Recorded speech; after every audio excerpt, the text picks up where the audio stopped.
ಕೊಡುವಂತಹ ಕಾಮಧೇನು ಕಲ್ಪವೃಕ್ಷೆಯಾಗಿರುವಂತಹ ಜಗಜ್ಜನನಿ ನಿಂಗಮ್ಮ ದೇವಿಯ ದಿವ್ಯಚರಣಕ್ಕೆ ಸರಸಾಷ್ಟಾಂಗ ಉತ್ಸವ ಸಲ್ಲಿಸಿ ಇವತ್ತಿನ ಕಾರ್ಯಕ್ರಮದ ಪಾವನ ಸಾನ್ನಿಧ್ಯ ಸ್ಥಾನವನ್ನು ಅಲಂಕರಿಸಿರುವಂತಹ ಆತ್ಮೀಯ ಪೂಜ್ಯರಾಗಿರುವಂತಹ ಶ್ರೀ ನಿರಂಜನ ಪರಮ ಸ್ವರೂಪಿ ಶಾಂತಮೂರ್ತಿಗಳಾಗಿರುವಂತಹ ಶ್ರೀ ಗುರುಸಿದ್ದೇಶ್ವರ ಮಹಾಸ್ವಾಮಿಯವರ ಶ್ರೀಚರಣಕ್ಕೆ ನತಮಸ್ತಕನಾಗಿ ಇನ್ನೊಂದು ತಮ್ಮ ಅಪರೂಪದ ಮಾತುಗಳನ್ನು ಆಡಿರುವಂತಹ ಪರಮ ಪೂಜ್ಯರಾಗಿರುವಂತಹ ಗೋಕಾಕ್ ಶ್ಯಾಮಾನಂದ ಮಠದ ಸಂಕ್ರಾನಂದ ಮಹಾಸ್ವಾಮಿಯವರಿಗೆ ಅಭಿನಂದಿಸಿ ಯುವ ಯತಿಗಳಾಗಿರುವಂತಹ ಪರಮ ಪೂಜ್ಯ ರಾಮಾನಂದ ಮಹಾಸ್ವಾಮಿಯವರ ಶ್ರೀಚರಣಕ್ಕೆ ನತಮಸ್ತಕನಾಗಿ ಸಂಗೀತ ಕಲಾಪರಕ್ಕೆ ಅಭಿನಂದಿಸಿ ಈ ಪುಣ್ಯಮಯ ಕಾರ್ಯಕ್ರಮದಲ್ಲಿ ಭಾಗವಹಿಸಿ ಸುಖಿಗಳಾಗಬೇಕೆಂಬ ಅಪೇಕ್ಷೆಯಿಂದ ಈ ಮಾನವಿಗೆ ಆಗಮಿಸಿದ ಸರ್ವ ಶರಣ ಮತ್ತು ಶರಣೆಯರಿಗೆ ಅಭಿನಂದಿಸಿ ಇವತ್ತಿನ ಕಾರ್ಯಕ್ರಮದಲ್ಲಿ ಪ್ರವೇಶವಾಗೋಣ. ಶರಣರು ಮೆಚ್ಚದ ಧರ್ಮಪಾವನವೆಂಬಂತೆ ಸದ್ಗುರುಗಳ ಶುಭಯೋಗಿಗಳ ಶಾಂತಮೂರ್ತಿಗಳ ಮಹಾತ್ಮರ ಜಗಜ್ಜನನಿ ಶಾಂಭವಿಯ ಲಿಂಗಮ್ಮ ತಾಯಿಯ ಒಂದು ಪಾದಸ್ಪರ್ಶದಿಂದ ಪುಣ್ಯಕ್ಷೇತ್ರವಾದ ಇಲ್ಲಿ ಪ್ರತಿ ವರ್ಷದ ಪದ್ಧತಿಯ ಪ್ರಕಾರವಾಗಿ ಈ ವರ್ಷವಾದರೂ ಲಿಂಗಮ್ಮ ದೇವಿಯ ಜಾತ್ರಾ ನಿಮಿತ್ತ ಮಾಡಿಕೊಂಡು ಹಲವು ಕಾರ್ಯಕ್ರಮದ ಜೊತೆ ವೇದಾಂತ ಪರಿಷತ್ತು ಅಥವಾ ಸತ್ಸಂಗ ಸಮ್ಮೇಳನದಲ್ಲಿ ನಾವು ನೀವೆಲ್ಲರೂ ಪಾಲ್ಗೊಂಡಿದ್ದೇವೆ. ಬಹಳ ಅಪರೂಪವಾಗಿರುವಂತಹ ಮಾತನ್ನ ಎಲ್ಲಾ ಪೂಜ್ಯರು ನಮಗೆ ತಿಳಿಸ್ತಾ ಬಂದಿದ್ದಾರೆ.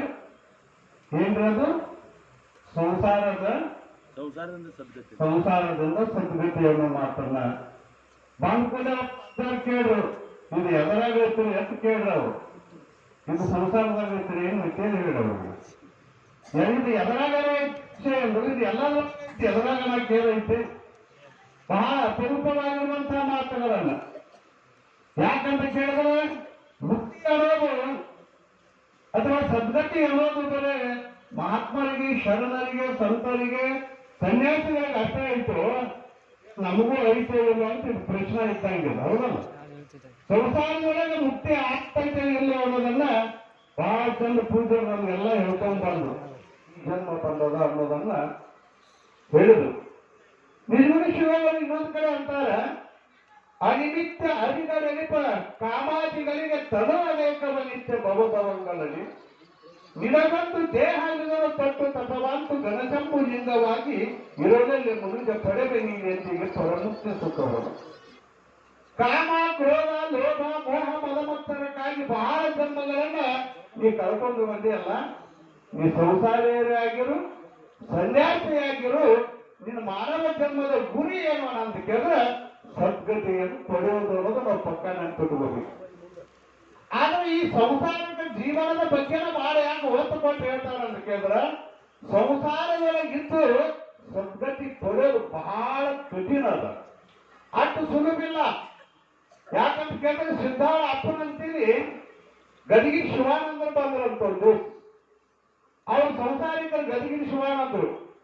ಸಿದ್ಧಾಳ ಅಪ್ಪನಂತೀನಿ ಬಂದಾಗ ಶಿವಾನಂದರು ನೋಡಿ ಭಕ್ತರಂದ್ರ ಅವ್ನು ನನ್ಕಿಂತ ದೊಡ್ಡವನಪ್ಪ ಅಂದ್ರೆ ಹುಡುಗಾಟಿಕೆ ಮಾಡಿದ್ರು. ಅದೇನ್ರಿ ಅಪ್ಪ ನಿನ್ಕಿಂತ ಹೆಂಗ ದೊಡ್ಡವನ ಅಂದ ಕೂಡಲೇ ಸಿದ್ಧಾಳಪ್ಪ ಅಂದಂತ ಹೇಗೆ ನಾವು ತಾಕತ್ ಮಾಡಬಾರ್ದ. ಯಾಕಂದ್ರೆ ನಾವು ಒಂದ ಕೊಡ ಹೊತ್ತವನಿ, ಅವ್ನು ಎರಡು ಕೊಡ ಹೊತ್ತಾನ, ದೋಡ್ ಕೊಡ ಹೊತ್ತಲ್ಲ, ಅದಕ್ಕೆ ಬಹಳ ದೊಡ್ಡವನ ಅಂತಂದ್ರೆ ಅವ್ನು ಸಂಸಾರ ಪಾರಮಾರ್ಥ ಯಾರು ಕೂಡೆ ಮಾಡ್ತಿದ್ದ, ದೋಡ್ ಕೊಡ ಹೊತ್ತಂಗ. ಯಾಕಂದ್ರೆ ಸಂಸಾರ ಅಂದ್ರೆ ಯಾಕೆ ನಾವು ಹೇಳಿದಟ್ಟು ಸಸಾರ ಇಲ್ಲ. ನಿನ್ ಜೀವನ ತಗೋದು ಇದು ವ್ಯಾಪಾರ, ಸಂಸಾರ, ದುಃಖ, ಅಜ್ಞಾನ ಬೇಡ.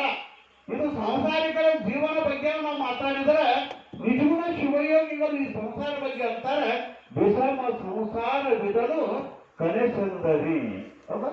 ಈ ಸಂಸಾರ ಹೆಂಗೈತಿ, ಪ್ರಪಂಚ ಹೆಂಗೈತಿ ಅಂದ್ರೆ ಮುಕ್ತಿ ಪಡೆಯೋದೇನು ಬಹಳ ಕಠಿಣ ಅಲ್ಲ, ಅಂದ್ರೂ ಬಹಳ ಕಠಿಣ ದಾರಿ ಆಗ್ತದ ಅಂತ ಕೇಳಿದ್ರೆ ಬೆಳಕು ಕತ್ತಲೆಯಂತೆ ವಿರೋಧಾಭಾಸವಾಗಿರುವಂತಹದ್ದು ಈ ಸಂಸಾರ ಪಾರಮಾರ್ಥ ಅಥವಾ ಪ್ರಪಂಚ ಪಾರಮಾರ್ಥ. ಯಾಕಂತ ಕೇಳಿದ್ರೆ ಪುಣ್ಯಾತ್ಮನ ನೆನಪಿಟ್ಕೋರಿ, ಈ ಸಂಸಾರ ಹೇಗದ ಅಂತ ಕೇಳಿದ್ರೆ ಸಿದ್ಧಾಯ ಪುರಾಣಿಕರು ಒಂದು ದೃಷ್ಟಾಂತ ಕೊಡ್ತಾರೆ. ಅಪ್ಪ ದವಾಖಾನೆ ಒಳಗದಾನ, ಅಪ್ಪ ದವಾಖಾನೆಗದಾನ, ಅವ್ನ ಹ್ಯಾಂಗ ಚಂದ್ರ ತಾಯಿ ಏನು ಅಂತ ಕೇಳಿದ್ರೆ ಆಕಿನೂ ದವಾಖಾನೆಗೆ ಅದಲ್ಲ, ಆಕಿಂದ ಡಿಲೆವರಿ ಐತಿ, ಮಕ್ಕಳಿಲ್ಲಂತ ಡಿಲೆವರಿ ಆಗೋ ಟೈಮ್ ಐತಿ, ಅಪ್ಪಗೆ ಆರಾಮಿಲ್ಲ, ದವಾಖಾನೆಗದ. ಪ್ರಪಂಚ ಹೆಂಗೈತಿ ಅನ್ನೋದನ್ನ ಬಹಳ ಬಹಳ ಚಂದ ಹೇಳ್ತಾರೆ, ಬಹಳ ಚಂದ ಹೇಳ್ತಾರೆ. ಅಪ್ಪನದ ಆರಾಮಿಲ್ಕಾಯಿ ದವಾಖಾನೆ ಆಗದಲ್ಲ, ಅವ ಡೆಲಿವರಿಗಾಗಿ ಮಕ್ಕಳಿಲ್ಲ, 12 ವರ್ಷ ಮದುವೆ ಆಗಿ ಮಕ್ಕಳಿಲ್ಲ, ಆಕಿ ಡಿಲಿವರಿ ಐತಿ. ಇದ್ದು ಚಂದ ಬರೀತಾನ ಅವ್ರು ಸಿದ್ದಯ್ಯ ಪುರಾಣಿಕ. ಇಲ್ಲಿ ಗಂಡು ಮಗ ಹುಟ್ಟೈತಿ, ಅಲ್ಲಿ ಗಂಡ ಸತ್ತ. ಪ್ರಪಂಚ ಅಂದ್ರೆ ಹಿಂಗೈತಿ ಅಂತಾರ ಅವ್ರು. ಅದ ದವಾಖಾನ್ಯಾಗ ಪ್ರಸೂತಿ ಗೃಹದೊಳಗ ಗಂಡ ಮಗ ಹುಟ್ಟೈತಿ, ಅಲ್ಲಿ ಗಂಡ ಸತ್ತಾನ. ಏನ್ ಮಗ ಹುಟ್ಟೈತಿ ಅಂತ ಹೇಳಿ ನಗಬೇಕು, ಏನು ಗಂಡ ಸತ್ತಾನ ಅಂತ ಏನು ಅಳಬೇಕು. ಇದು ಪ್ರಪಂಚ. ಪ್ರಪಂಚ ಹೆಂಗೈತೆ ಅಂದ್ರೆ ಹಿಂಗೈತೆ, ಅಳಬೇಕು ನಗಬೇಕು ಅನ್ನೋದು ಗೊತ್ತಿಲ್ಲ.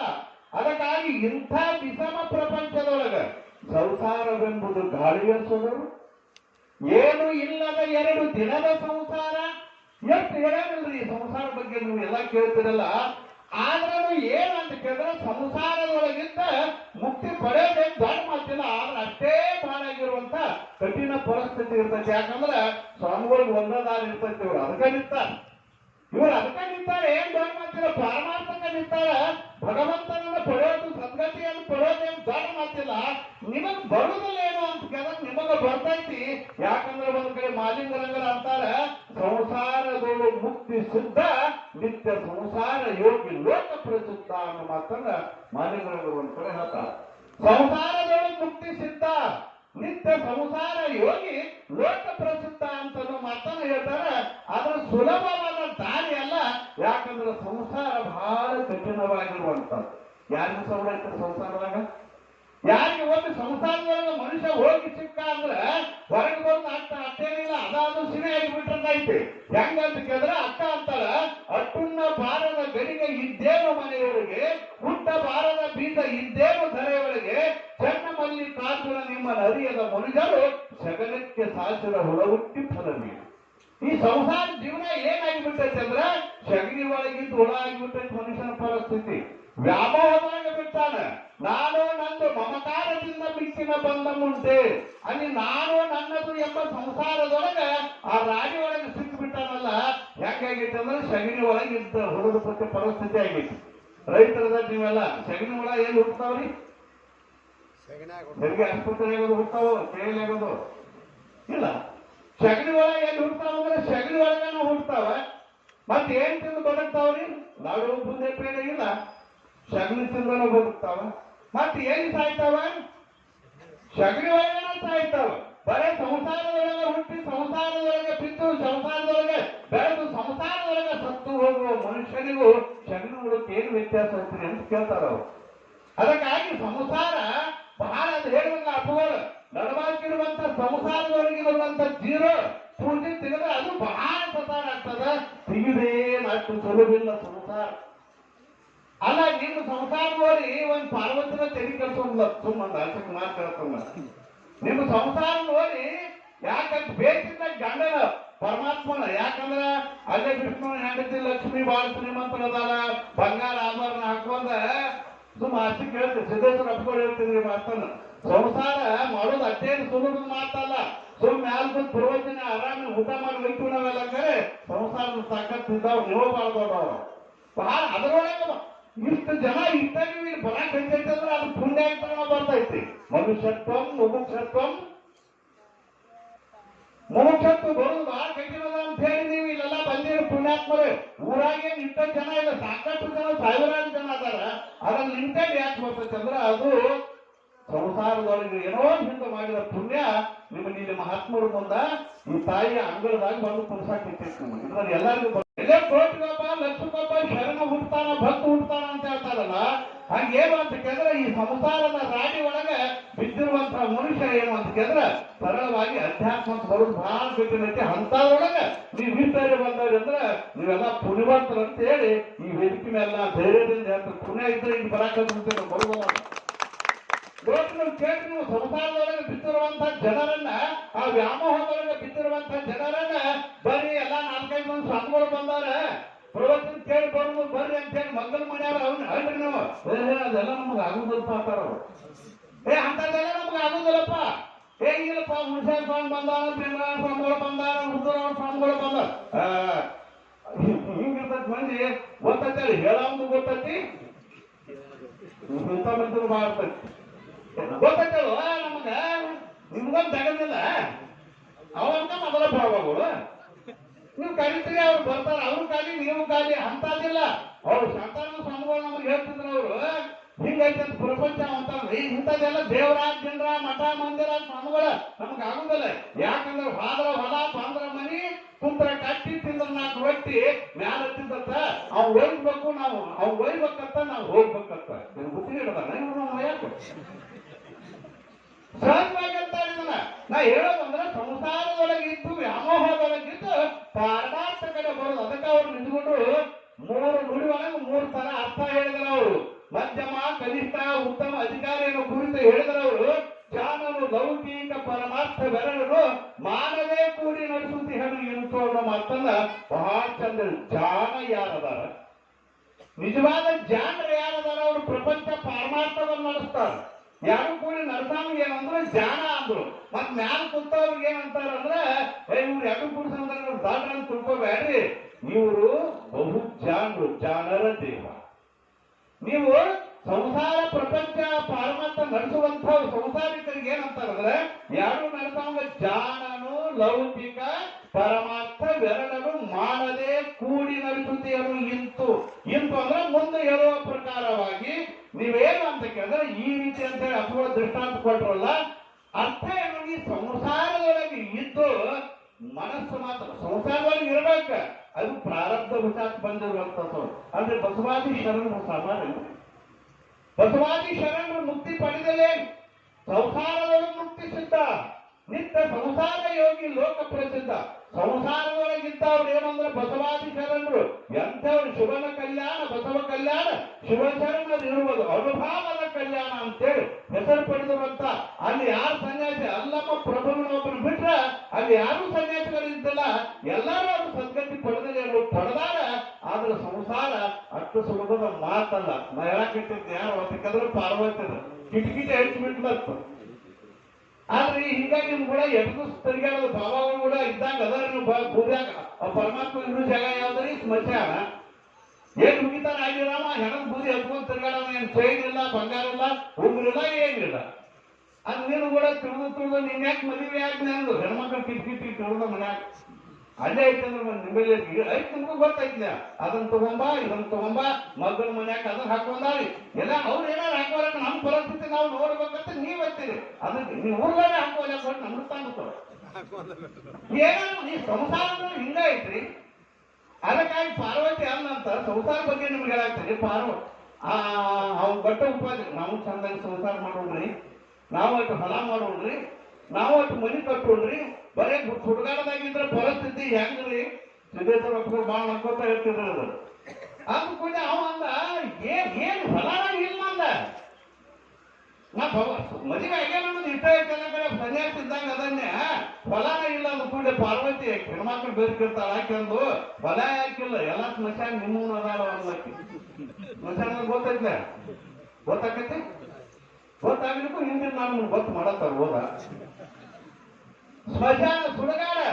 ನೀ ಇರೋ ಜಾಗ ಎಲ್ಲ ಹೊಲ ಆಯ್ತು ರಗಡ ಊರಾಗ ಎಕರೆ ಜಾಗ ಐತೆ ಅದನ್ನ ಹೊಲ ಮಾಡೋಣ ಅಂತ ಅವ ಪರಮಾತ್ಮನ ನನಗೇನು ಗೊತ್ತಿಲ್ಲ ಅದು ಬೇಡ್ಬರ್ತಿರೋ ಮನುಷ್ಯನ ಪರಮಾತ್ಮ ಏನೇನು ತಾನು ನಂಬಿ ಭಜಿಸಲಿ ನಿನ್ನ ಭಗವಂತ ಬೇಡಿದವ್ರಿಗೆ ಬೇಡಿದ್ದು ಕೊಟ್ಟ ಎಲ್ಲ ಕರೆ ಕಾರ್ ಬೇಡ್ರೆ ಕಾರ್ ಕೊಟ್ಟ ಬಂಗ್ಲೆ ಬೇಡ್ರೆ ಬಂಗ್ಲೆ ಕೊಟ್ಟ ಮನಿ ಬೇಡ್ರೆ ಮನಿ ಕೊಟ್ಟ ಎಲ್ಲ ಕರೆ ಅವ್ನು ಹೆಂಗದ ಅವ್ನು ಮತ್ತೆ ಹುಡುಗಾಡದಾಗ ಮತ್ತೆ ಬೆಳ್ಕೊಂಡಾಗ್ತಿರ್ತಾವ ಅದಕ್ಕೆ ಏನೆಂದು ತಾ ನಂಬಿ ಭಜಿಸಲಿ ಆಕೆ ಕಿಟಕಿ ಹೇಳ್ಬಿಟ್ರು ಪಾರ್ವತಿ ರೀ ಹೆಂಗ್ ಮಾಡ್ಬೇಡ್ರಿ ನನಗೆ ನೋಡ್ರಿ ಮಗನ ಮನೆಯವ್ರು ಹೆಂಗದ ಲಕ್ಷ್ಮಿ ಹೆಂಗದ ದಿವ್ಸಕ್ಕೊಂದೊಂದು ವಾಹನ ತಗೊಂಡ್ ಬರ್ತಾಳೆ ದಿವ್ಸಕ್ಕೊಂದೊಂದು ಬಂಗಾರ ಹಾಕೊಂಡ್ ಬರ್ತಾಳೆ ದಿವ್ಸಕ್ಕೊಂದೊಂದು ಪಿತಾಂಬರ ಉಟ್ಕೊಂಡ್ ಬರ್ತಾಳೆ ಅದಕ್ಕೆ ಮಂದಿಗೆ ಏನಂದ್ರೆ ಮಗನ ಮನೆಯವ್ರು ಸೋಲಿರ್ಬಾರ್ದು ನೋಡ್ರಿ ಹೆಣ್ಮಕ್ಳಾಗ್ಲಿ ಗಂಡ ಮಕ್ಳಿಗಾಗ್ಲಿ ನೀವೇನಾದ್ರು ಮಗನ ಮನೆಯವ್ರು ಸೋಲಿರ್ಬಾರ್ದು ಅಕಸ್ಮಾತ್ ನೀವೇ ನೋಡ್ರಿಲ್ಲ ಮಗನ ಮನೆ ನಾವು ಎಲ್ಲಾರ ಒಂದ್ ಮನಿ ಕಟ್ಟಕ್ ಕಲ್ತಿದ ಅಂದ್ರ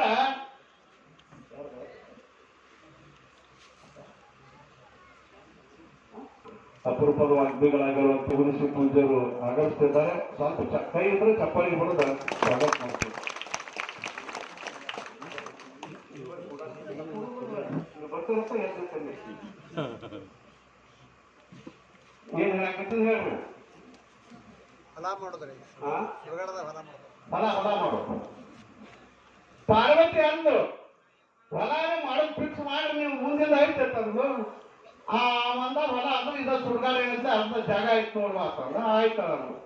ಕೊನೆಗೆ ಅವರು ಹೊಲ ಮಾಡಿ ಮನಸ್ಸು ಮತ್ತಂದ್ರೆ ಬಿತ್ತಬೇಕಲ್ಲ, ಸಂಸಾರದಲ್ಲಿ ಹಾಕಿದ್ದೇನೆ ಹೊಲ ಮಾಡಿದ್ರೆ ಬಿತ್ತಬೇಕು, ಬೆಳಿಬೇಕು, ನೀರು ಹಾಕ್ಬೇಕು, ಬಿತ್ತುದ ಅನ್ನಕ್ಕೆ ಏನಾರ ಮಾಡಿ ಒಟ್ಟು ಬಂಗಾರ ತಗೋಬೇಕಾಗಿತ್ತು. ನಾನು ಸಂಸಾರ ನಡೆಸ್ಬೇಕು, 2 ಮಕ್ಕಳು ಗೊತ್ತಿಲ್ಲ, ಒಂದು ಸೊಂಡ್ಯಪ್ಪ, ಒಂದು 6 ಕಲ್ಲದ್ದು, 12 ಕಲ್ಲದ್ದು, ಒಂದು 6 ಮಕ್ಕಳು ಸಣ್ಣ ಇವೆಲ್ಲ ಬಾಳೆ ಮಾಡ್ಕೊಂಡು ಹೋಗ್ಬೇಕಂದ್ರೆ ನಾಳೆ ಮಕ್ಕಳ ಮದುವೆ ಇದೆಲ್ಲ ವಿಷಯ ಸಂಸಾರ ತಿರುಗುದ ಅದಕ್ಕೆ ದುಡಿದ ತಂದು ಕೂಡಲೇ ಅವ್ನು ದುಡಿದ ಗೊತ್ತಿಲ್ಲ ಅಂದ ಕೂಡಲೇ ಆ ಕೊನೆಗೆ ಐಡಿಯಾ ಕೊಡ್ಲಕ್ಕೆ ಮತ್ತೆ ಬಿತ್ತಬೇಕಾದ್ರೆ ಎತ್ಕೊಳ್ಬೇಕು ಅವ್ರು ಬೇಕು ಅಂದ ಕೂಡಲೇ ಎಲ್ಲಿಂದ ಎತ್ತಂತಾರಲ್ಲ ತಂದ ಕೂಡಲೇ ಯಾಕೆ ನಿಮ್ದು ರೈತರು ಎತ್ತು ಮತ್ತೆ ಅವನ ವಾಹನ ಯಾವುದು ಪರಮಾತ್ಮನ ವಾಹನ ಯಾವ್ದು ಬಸವನ ಮುದಿ ಎತ್ತ ಅದು ಮುದುಕಾಗಿದೆ ಎತ್ತ ಅಡಿದಿಲ್ಲ ಅವ್ನು ಮುದಿ ಹಾಕ್ಯಂದು ಮುದಿ ಎತ್ತ ಇರ್ತಿರ್ಲಿಲ್ಲ ಅದು ಕೇಳಿದಾಗ ಎತ್ತು ಒಂದೇ ಇರ್ತದೆ ಹೊರಬೇಕಾದ್ರೆ ಬಿತ್ತಬೇಕಾದ್ರೆ ಯಾರು ಬೇಕಾಗ್ತಾವ ಇನ್ನೊಂದು ಏನಂದು ಕೂಡ ಐಡಿಯಾ ಕೊಟ್ರು ನಿಮ್ ದೋಸ್ತ ಅದಲ್ಲ ಅಮ್ಮ ಪ್ರಾಣ ತಗೊಂಡ್ಬರಿ ಅಂದ್ರು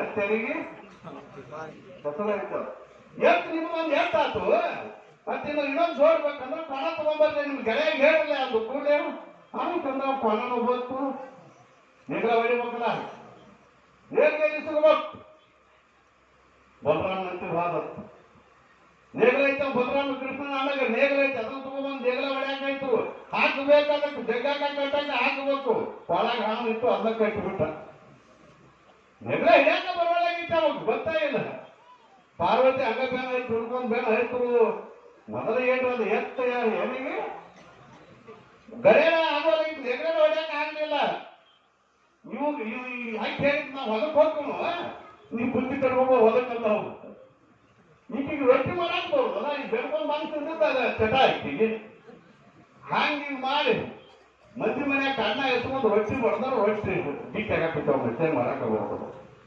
ಹಂಗ ಅವ್ಕೊಂಡ ಬಂದ್ಬಿಟ್ಲ ಅರ್ಥ ಹೇಳೋದೇನಂದ್ರೆ ಪ್ರಪಂಚ ಅಷ್ಟು ಸರಳವಾದ ಮಾತಲ್ಲ ಅಂತ ನಾ ಹೇಳೋದು.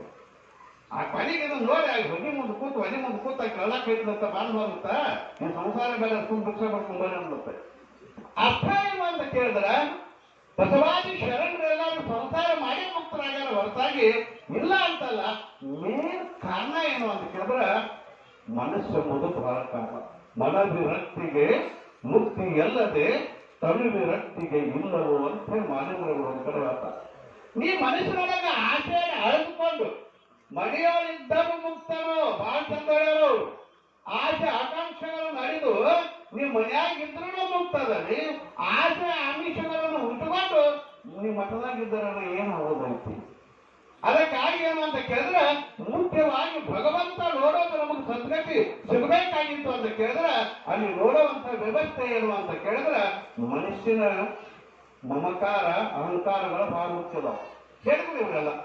ಸಂಸಾರ ಅಂತ ಕೇಳಿದ್ರೆ ಬರೀ ಒಂದು ಹೆಂಡ್ರ ಮಕ್ಕಳ ಇದ್ದ ಸಂಸಾರ ಅಂತ ಅಲ್ಲ, ಬರೇ ಮದುವೆ. ಈಗ ನೋಡ್ಬೇಕಾದ್ರೆ ಮಠಕ್ಕೆ ಅಕಸ್ಮಾತ್ ಹುಡುಗ ಬರ್ಲಿಕ್ಕಂದ್ರೆ ದಿವಸ ಬರಾಕತ್ತಾನ ಯಾಕೆ ಹೋತಮ್ಮ ಬರ್ಲಿಲ್ಲ ಅಂತ ಅವ್ನು ಕೇಳ್ಬೇಕು. ಏನ್ ಬಾಳ್ ಚಂದ ಬರ್ತಾರ ಅವ್ರು.